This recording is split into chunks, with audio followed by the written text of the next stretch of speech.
Bonjour et bienvenue sur DigiSchool, je suis Yvan, votre professeur de mathématiques. Ensemble, aujourd'hui, nous allons aborder le sujet du brevet Métropole 2015 et nous allons voir ensemble le sujet de l'exercice 1.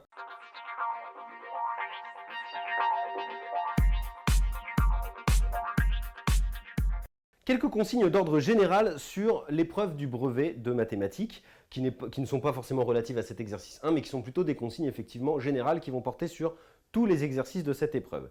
C'était mentionné en tête du sujet qu'on vous a distribué. Il faut impérativement, et ça c'est un conseil qu'on ne cessera jamais assez de donner aux élèves, il faut absolument écrire des choses. Vous devez proposer des choses au correcteur. Les consignes de correction vont dans le sens d'une valorisation de votre travail. Donc plus vous écrivez des choses, plus vous êtes susceptible de gagner des points. Encore une fois, en écrivant des choses, on ne peut pas vous enlever de points. Donc plus vous en écrivez, plus potentiellement vous pouvez gagner des points, même si vous n'êtes absolument pas sûr de vous, même si vous êtes même sûr d'avoir faux. Écrivez des choses, laissez des traces de recherche. C'est ce qui était écrit dans les consignes de passage du brevet. Passons ensemble à la lecture du sujet de ce premier exercice qui est relativement facile pour un premier exercice de brevet.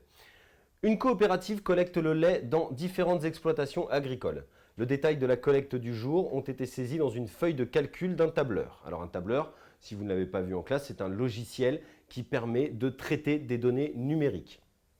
Alors, ici vous avez un tableur dans lequel il y a la colonne A, la colonne B et puis les lignes 1, 2, 3, 4, 5, 6, 7, 8. On vous donne dans la colonne A l'exploitation agricole, dans la colonne B la quantité de lait collecté en litres. Donc on vous donne ici les différentes exploitations, les différentes quantités et la quantité totale de lait collecté qui n'est pas renseignée. Donc ça va être à vous de le faire.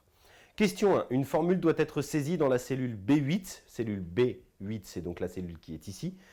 Dans la cellule B8 pour obtenir la quantité totale de lait collecté. Parmi les 4 propositions ci-dessous, recopiez celle qui convient. Donc on vous propose 4 formules tableurs. On verra ensemble dans la correction laquelle il faut choisir et pourquoi. Ensuite, question de calculer la moyenne des quantités de lait collectées dans ces exploitations. Donc ici, un calcul de moyenne extrêmement simple, comme vous avez sans doute énormément l'habitude d'en faire.